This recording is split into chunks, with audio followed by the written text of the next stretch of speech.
Hi, I'm Debbie Gerbeck, and I help people 50 plus find their next inspiration.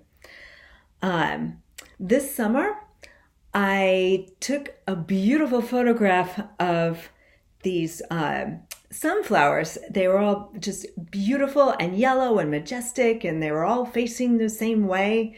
And there in the middle of the pack was this brown sunflower. It wasn't dead, it was very healthy.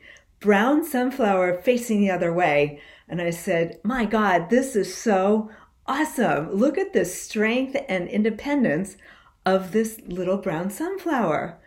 And so that is what I wanted to talk about today is you gotta be you.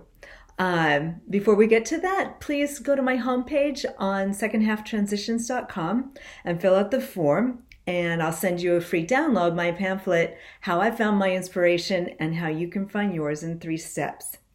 So today we're going to talk about being different and what that means. That so it starts in a young age, and this always brought to mind my very favorite outfit, which was when I was, I don't know, 11 or 12 or something. Purple tights, bright purple tights, and white corduroy shorts. And I was standing proud, super proud of my little purple and white outfit until someone said something. And it's just amazing how fast a little crack can eat away at your self-confidence. It's unbelievable how people are so uncomfortable with other people expressing themselves and being different. It's just something about society. We just have to fit in, or we're just ostracized sometimes. We spend so much time in our adolescence trying to make a name for ourselves. We're breaking away from our parents. Sometimes we break away from the pack, just a little bit though, because we still feel the need to fit in, and we're still uncomfortable and insecure a little bit if we're not fitting in. And plus, well, I can only speak for myself. I wasn't a mean girl, but girls can tend to be really mean. So I can only speak for the female population. I'm sure the guys do it in their own way too. It's just human nature when you're uncomfortable with somebody's difference to lash out in anger. Every human is unique. And so when we break away from the norm, it's uncomfortable. So what is this normal? Who decided who was normal, and what does that mean? Normal is just fitting in with everybody else. And I want to talk about how important differences are. I wanted to read something, and I'm going to have to read this.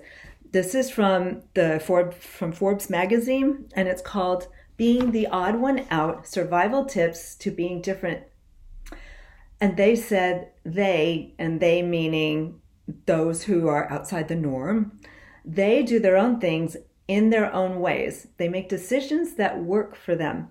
They set goals for where they want to go.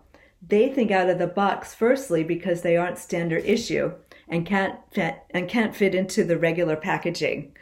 So that is our definition of those who are outside of the norm.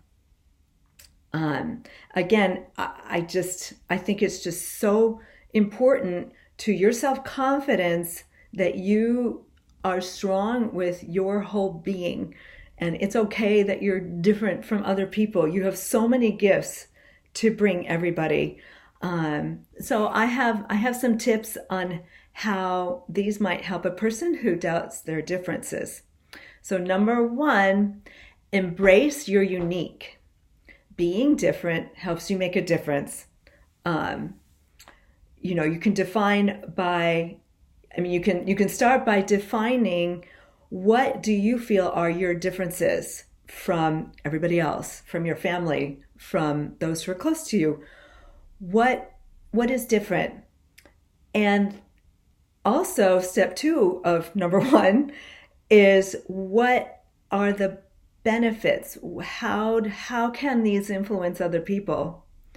How do these positively impact the world and your world around you. These are your differences and how they can impact everybody else, which they do. Okay, so number 2 is reframing your negatives into positives. So in a previous video, actually I think it was my first one, labels, I talked about how we are all raised with labels, the smart one, the chubby one, what have you, and how you can reframe those into positive messages. So if you're feeling different, try to look at the definition of that difference, which is what we did in step number one, and how you can reframe that into a positive message. Number 3, yes, you can use your differences to help teach other people. You can take your differences and help people who want to learn about your difference and explain to them. So think about how you can use your differences, which you defined, to help other people, to teach other people. There are, a whole bunch of things that we can work on, and so I'll just go to my last one.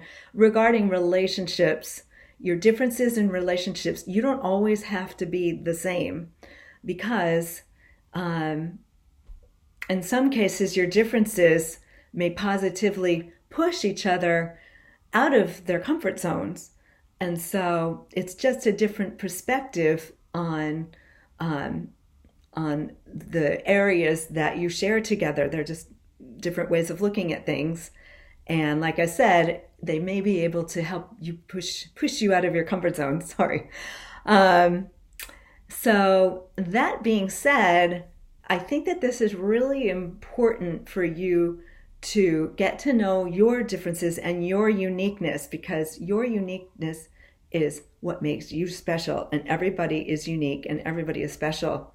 And so I think that's really important. And again, write it down so you can take a look at it when you forget.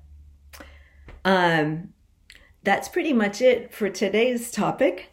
If you want to have help in defining your uniqueness, I would love to work with you. Go to my work with me page on secondhalftransitions.com and fill out the form, and we can get together and talk about that. Also, if you've missed any of these videos, go to my Inspiration Station page on secondhalftransitions.com, where all of my stories and videos are placed there. So thank you so much for watching, and I'll see you next time. Thank you.